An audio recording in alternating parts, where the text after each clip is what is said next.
하옵나이다. 아멘. 이사야 9장에 들어갔습니다. 9장에서 우리가 너무나 잘 알고 또 너무 은혜가 되는 그런 말씀이 있습니다. Please use translation app. 네, thank you. 이사야 9장에서 우리가 너무나 잘 알고 또 너무 은혜가 되는 아름다운 말씀이 있는데 바로 9장 2절 말씀입니다. 함께 읽겠습니다. 시작. 흑암에 행하던 백성이 큰 빛을 보고 사망의 그늘진 땅에 거주하던 자에게 빛이 비치도다. 아멘. 아멘. 여러분, 아름다운 말씀입니다. 어두운 곳에 빛이 비추어집니다. 길을 잃어버린 사람에게 길이 보이기 시작합니다. 우리가 이 땅에 태어나서 빛을 처음으로 눈으로 보게 되고, 그리고 모든 것이 행복할 것만 같다가 인생의 쓴맛을 보게 됩니다. 지금 우리 교회에서 자라나는 아이들, 애기들, 이제 우유만 먹다가 음식을 하나 둘씩 소개를 하는 거예요. 그래서 레몬의 신맛도 이렇게 보여주고, 그 레몬즙을 이렇게 따가지고 입에다 넣어주면은 엄마를 믿고 꿀꺽 삼켰다가 어떻게 됩니까? 네, 인생의 신맛을 처음 경험한 거예요. 그렇게 인생을 따라서 살아가다 보니까 우리의 인생은 정말 깜깜한 어둠과 같이 길을 잃어버린 것 같은 그런 삶을 살게 됩니다. 그런데 하나님께서 우리의 인생에 소망의 빛을 탁 비추어 주신다라는 말씀이에요. 새로운 소망이 찾아옵니다. 그런데 이 말씀을 조금 더 잘 이해하려면 지금 이사야서의 배경을 알아야 합니다. 우리가 지난 주일에 함께 생각했던 것처럼 이사야 8장 22절 말씀을 보면 지금 현재가 아니라 그때 당시에 그 유다의 사람들이 어떤 모습이었는지를 잘 나타내주고 있습니다. 21절을 함께 읽겠습니다. 시작.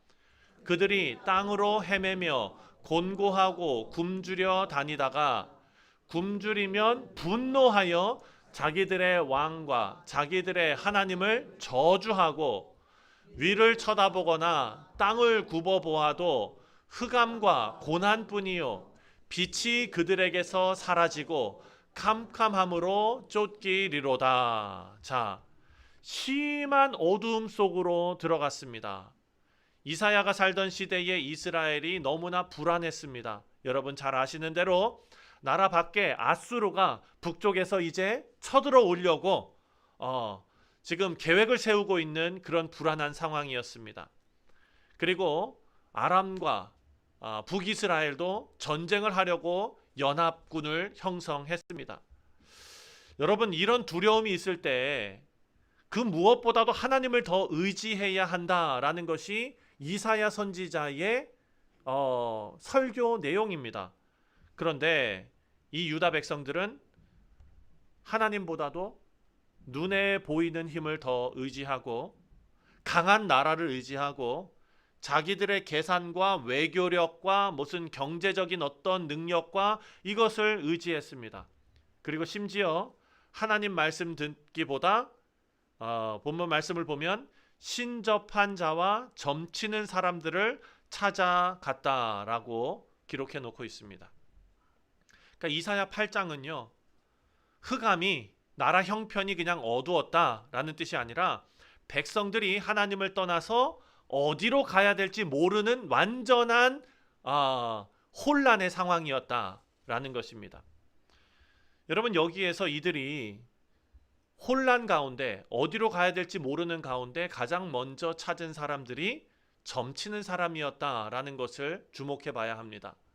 여러분, 그 시대만 그럴까요? 지금은 어떨까요?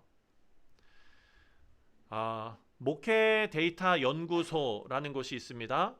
한국교회 트렌드 2026을 발표했습니다. 그러니까 2026년도에 한국교회의 트렌드를 여러 가지 설문조사로 정리를 해 놓은 것입니다. 그래서 지난 2025년과 2024년, 2023년의 3년의 자료를 가지고 데이터를 뽑았는데 흥미로운 데이터가 있어서 제가 소개합니다. 지난 3년 동안 출석 교인입니다. 교회에 실제로 출석하고 있는 교인들, 그냥 이름만 걸어놓은 재적 교인이 아니라 교회에 실제로 출석하고 있는 교인들 중에 20%가 점을 보고 사주를 보고 무속을 경험했다라는 것입니다. 지금 2026년에. 네. 그런데 조금 더 깊이 들어가 보면 여러분 교회에서도 이렇게 어르신들 그룹이 있고 또 청년들이 있고 또 어린애들도 있잖아요. 이 그룹 중에 어떤 그룹이 점 보러 제일 많이 갔을까요? 네, 한국 교회예요. 어딜까요? 네, 어르신들 그룹 손 한번 들어보세요. 네, 한 분. 네, 그리고 청년 그룹 손 한번 들어보세요. 다들 어떻게 이렇게 잘 알고 계시지? 네, 의심스럽게 이렇게 잘 알고 계시지? 자, 18세부터 49세까지의 연령이 다른 데보다 훨씬 높이 30%가 점집을 찾고 그리고 사주를 보고 또 날짜를 받고 이런 거를 했대요. 그래서 조금 더 이 분석을 해보면 사실 18세부터 49세까지가 자기 인생에서 어찌 보면은 제일 치열하게 막 살아야 되고 그리고 18세 이제 대학교 가고 또 사회 나오는 사람들은 이제 내가 가진 걸로 어떻게 이 세상에서 살아남지? 같은 고민이 많은 그런 시기 아니겠습니까? 네. 그러니까 어찌 보면 조금 이해는 가는 것 같기도 해요. 그런데 문제가 뭐냐? 18세부터 49세가 또한 트렌드와 문화에 가장 빨리 접수하고 가장 빨리 물드는 그런 시기라는 거예요. 저는 몰랐는데요. 지난 5월이었나? 그때 여기 뉴욕에서 선교사님들이 모이는 큰 대회가 있었습니다. 그때 거기에 참석하는 한 목사님이 오셔서 제가 잠깐 교제를 나누면서 얘기를 들었는데 저한테 하는 얘기가, 그분 젊은 목사님이세요. 저한테 하는 얘기가 한국에 어떤 TV 프로그램이 있는데 왜 가수를 뽑을 때도 오디션을 봐가지고 1등 하면은 가수 막 이렇게 스타가 되고 이러잖아요. 한국에 어떤 프로그램이 있었냐면 무당들을 몇백 명을 모아놓고 거기서 오디션을 봐가지고 최고 무당을 뽑는 건지 뭔지는 모르겠는데 그런 게 엄청나게 인기를 끈 적이 있다고 합니다. 최근에. 네. 그러니까 무당들을 쭉 세워놓고 어떤 사람의 저 생년월일 갖다 놓고 맞춰봐라 뭐 이런 건가 봐요. 근데 그것이 그렇게 인기가 있었대요. 사랑하는 성도님들, 지금 시대적으로 문화적으로 이런 것들이 팽배하게 퍼져 있는데 이것을 제일 빨리 흡수하는 사람들이 요 그룹이었다라는 것으로도 해석할 수 있는 것입니다. 그러니까 우리가 말씀을 읽을 때에 사랑하는 성도님들, 정말 오묘한 것은 이 시대의 문제들과 저 이사야 시대의 문제들과 별반 다를 것이 없다는 거예요. 이것은 뭐냐? 인간의 본성과 연관이 있다라는 것을 우리가 알 수 있습니다. 사랑하는 성도님들, 왜 이들이 이렇게 빠질 것인가? 왜 빠졌는가?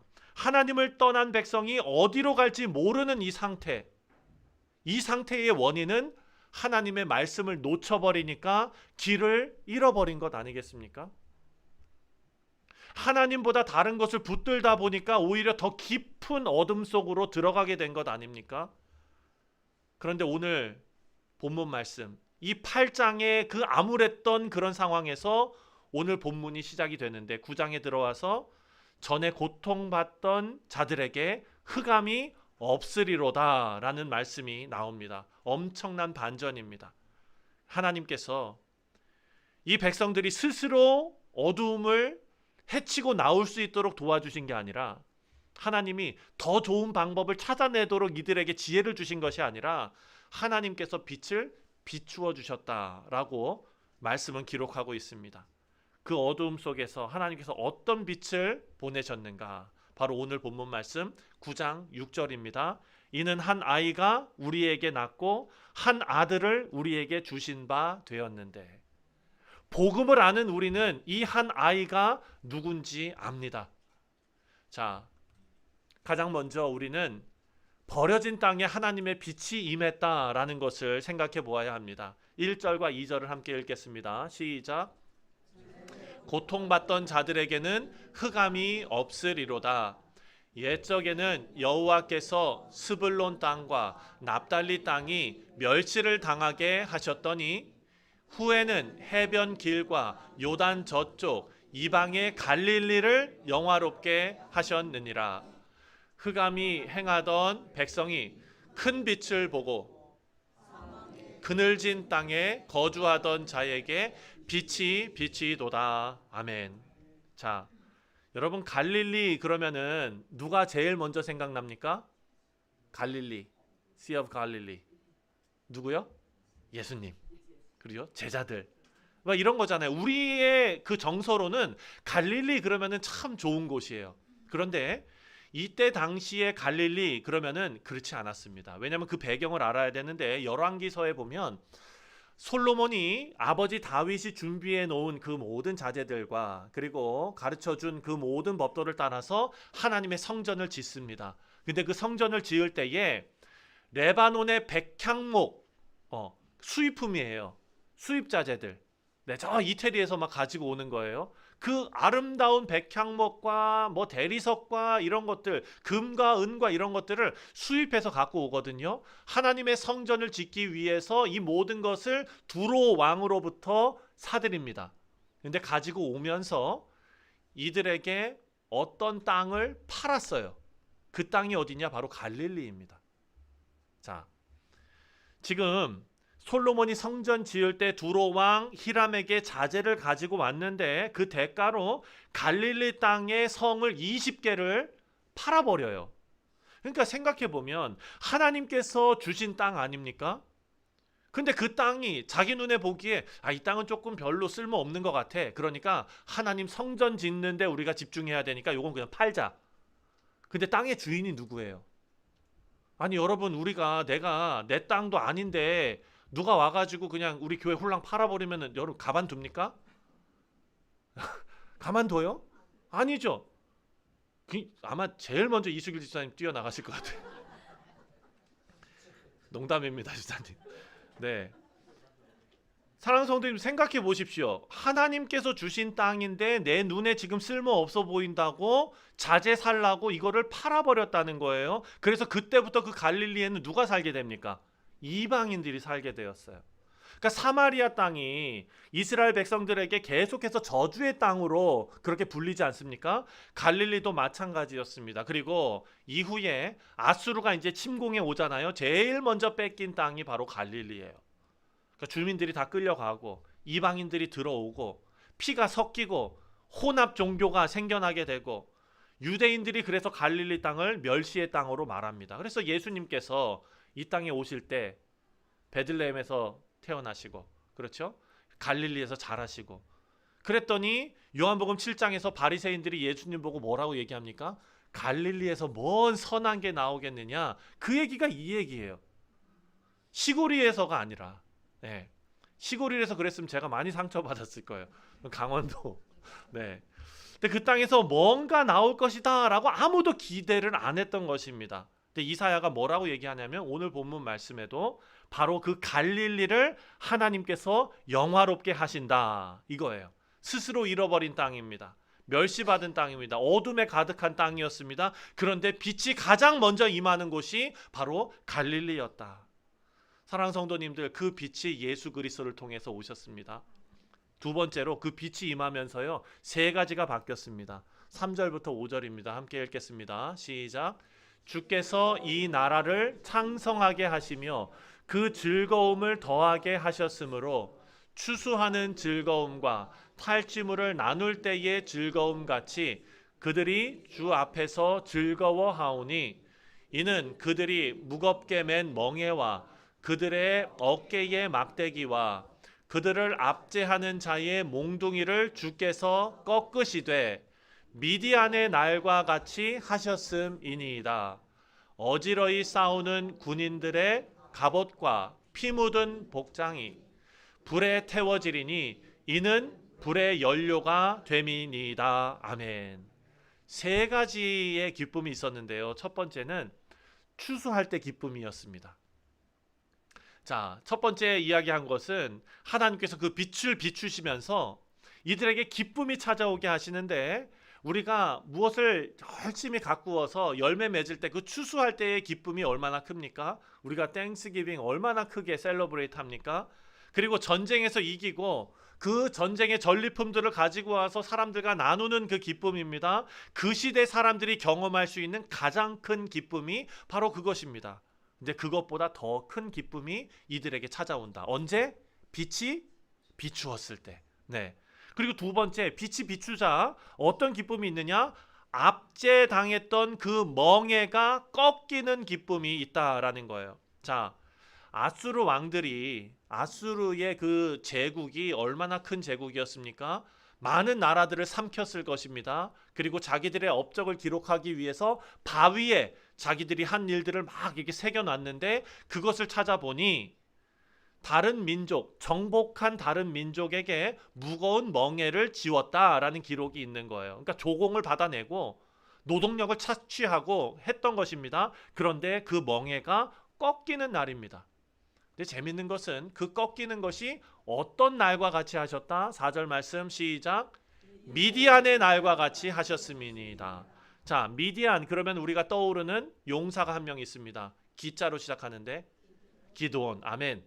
자, 기드온에게는 32,000명의 군사들이 있었죠. 근데 하나님께서 이상하게 몇 명만 사용하셨습니까? 300명만 사용하셨습니다. 항아리, 횃불, 나팔, 메뚜기 떼, 이런 걸로 미디안을 물리치셨습니다. 그러니까 하나님께서 하신 일은 무기가 아니었어요. 하나님께서 하신 일은 우리를 사용해서가 아니었습니다. 하나님께서 계획하시고 이루시는 구원은 하나님께서 직접 개입하시는 것이었습니다. 우리의 멍에를 하나님께서 직접 꺾으셨습니다. 세 번째로, 전쟁 자체가 끝나버립니다. 자, 5절 말씀을 보니까 전쟁에 군인들의 갑옷과 피 묻은 그런 갑옷, 그 복장, 옷, 막 이런 것들, 그런 것들이 불에 태워지리니 이는 불의 연료가 됨이라.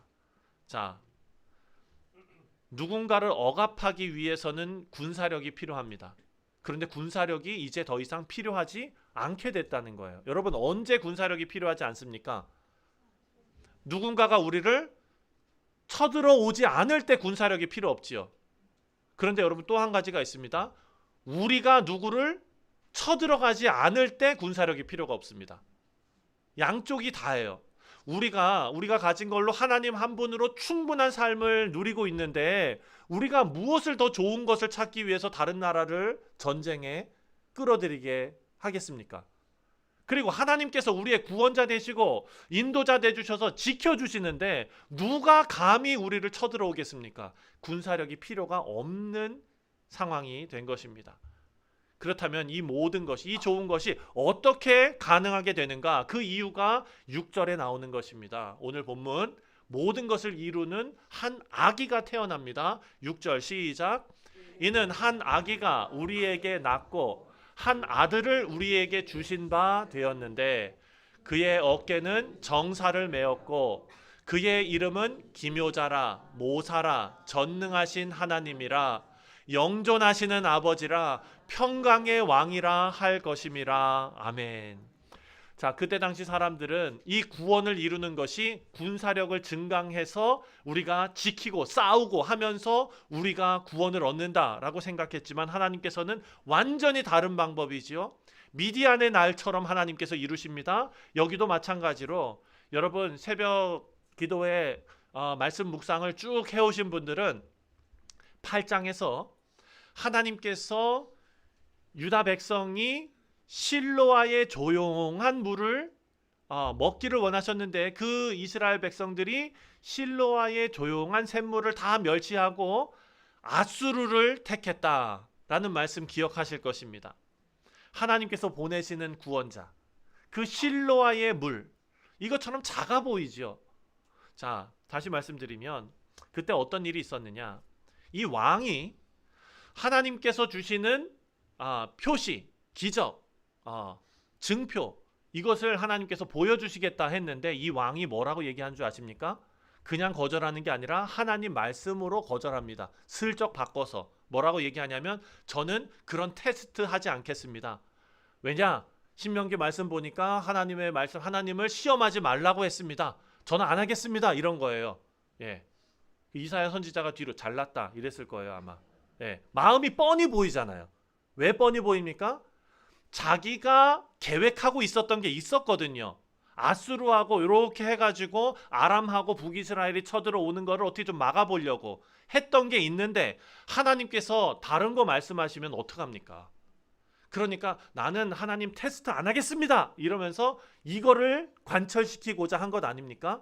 하나님께서 다 알고 계시는 거예요.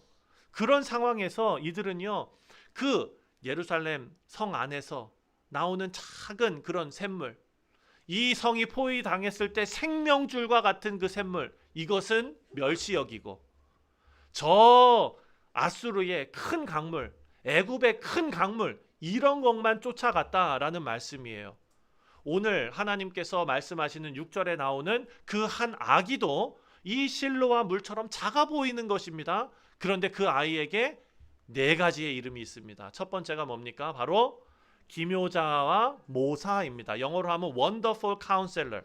근데 히브리어로 이 기묘자라는 것이 펠레라는 단어인데요. 이 단어는 인간이 할 수 있는 지혜의 범위를 넘어선 거예요. 그러니까 여러분, 우리 중에서도 지혜로운 분들이 참 많이 계십니다. 근데 그 지혜가 우리의 인간의 수준과 비교할 수 없는 지혜예요. 그래서 이사야서에서 인간의 지혜, 모략 이런 거는요 계속 비판합니다. 그런데 하나님께서 이 아이에게 주시는 지혜는 인간이 계산할 수 없는 차원이다라는 거예요. 그리고 두 번째가 전능하신 하나님입니다. 자, 이 표현은요 다른 데는 없는 표현이에요. 전능하신 하나님. 그냥 강한 왕이 아니라 하나님의 능력 자체이신 한 아기가 태어나게 된다라는 의미입니다. 그리고 마지막에 영존하시는 아버지이다. 네. 끝에서 두 번째죠. 영존하시는 아버지. 단순히 영존한다는 게 뭐예요? 오래 산다는 것이죠. 그냥 오래 산다, 영원히 산다라는 것으로 끝나는 게 아닙니다. 시작하신 약속을 반드시 끝까지 이루신다라는 거예요. 시작 끝 영원합니다. 그런데 영존하시는 뭐라고요? 아버지래요. 아버지. 사랑하는 성도님들, 제가 우리 성도님들이 자녀들을 얼마나 사랑하시는지를 이렇게 생활하면서 같이 보거든요.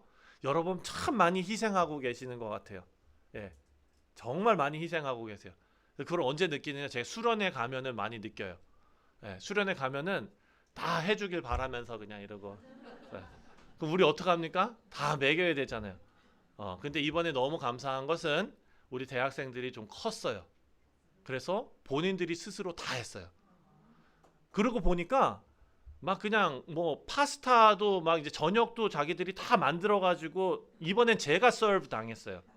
예, 밥대에서 쓱 나가면 밥이 다 차려져 있고. 그래서 파스타를 먹어봤는데 너무 맛있는 거예요. 그래서 우리 청년들이 이제는 스스로 막 하는 그런 게 됐어요. 여러분 이제 편안하게 네, 주일날 편안하게 서브 받으시는 우리가 됐으면 좋겠습니다. 그런데 무슨 얘기냐? 아버지라는 존재는요 자녀를 위해서 진짜 희생하거든요. 정말 다 갈아 넣거든요. 그런데 영존하시는 아버지다라는 뜻은 뭐냐면 시작하신 약속을 끝까지 완성하시는 하나님이신데 어떤 마음으로 하시느냐? 아버지의 마음으로 하신다라는 거예요. 자기 자녀에게 강요하지 않습니다. 오히려 자신이 희생합니다. 마지막으로 평강의 왕입니다. 평강의 왕은 우리가 너무나 많이 듣고 익숙한 단어입니다. 히브리 단어 중에서 제일 유명한 샬롬 아니겠습니까? 샬롬은요 전쟁이 없는 상태를 샬롬이라고 하지 않습니다. 샬롬은 모든 관계가 제자리를 찾아서 조화를 이루는 그런 상태예요.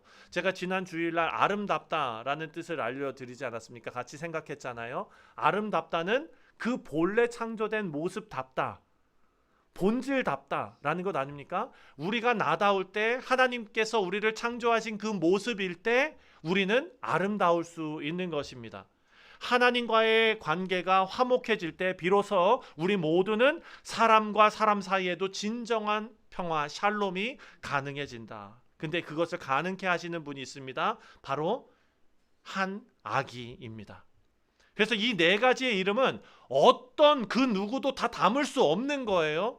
근데 그것을 메시아로 오신 예수 그리스도께 하나님께서 담아내셨습니다. 그런데 이 일을 어떻게 하셨는 줄 아십니까?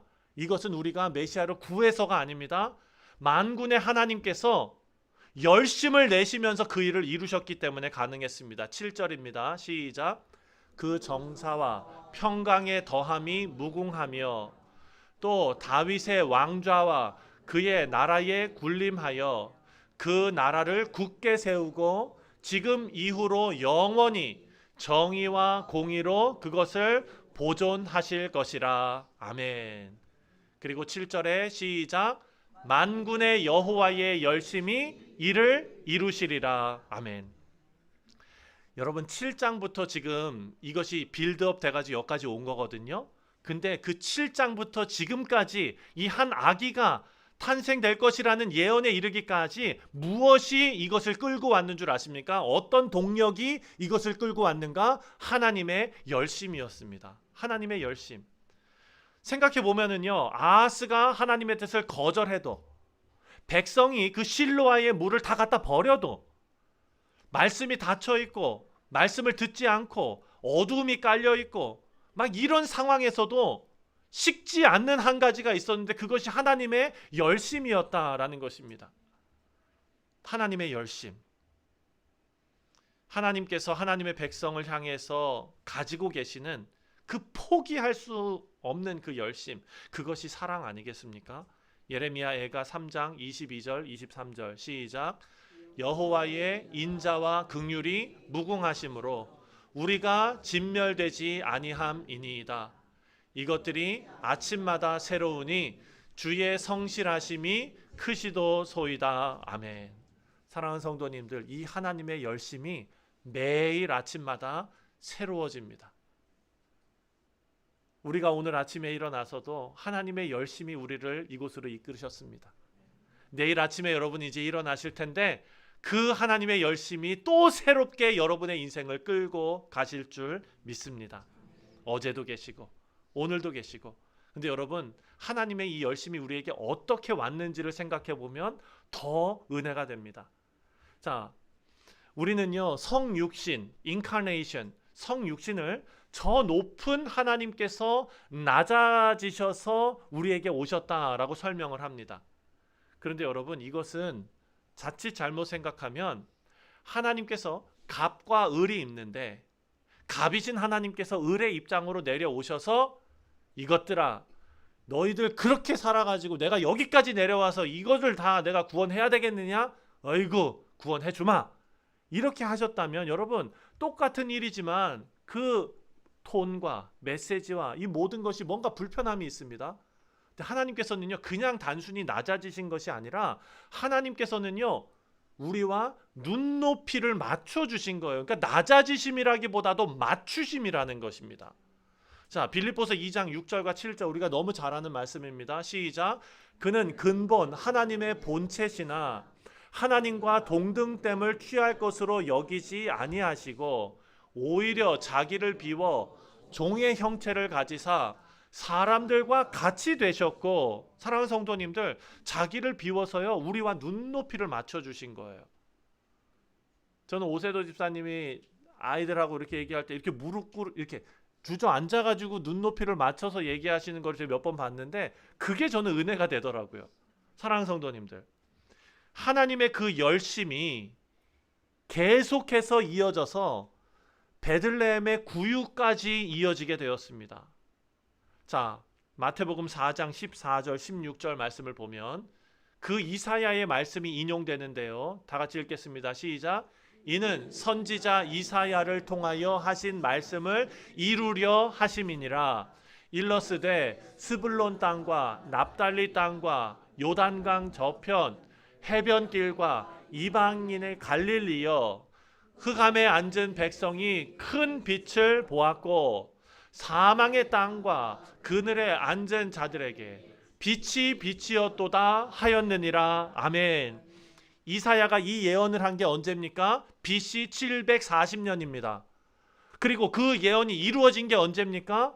예수님 오시고 공생의 3년 기간 동안 아닙니까? 그러니까 33살, 30대예요. 그러니까 AD 30년 아닙니까?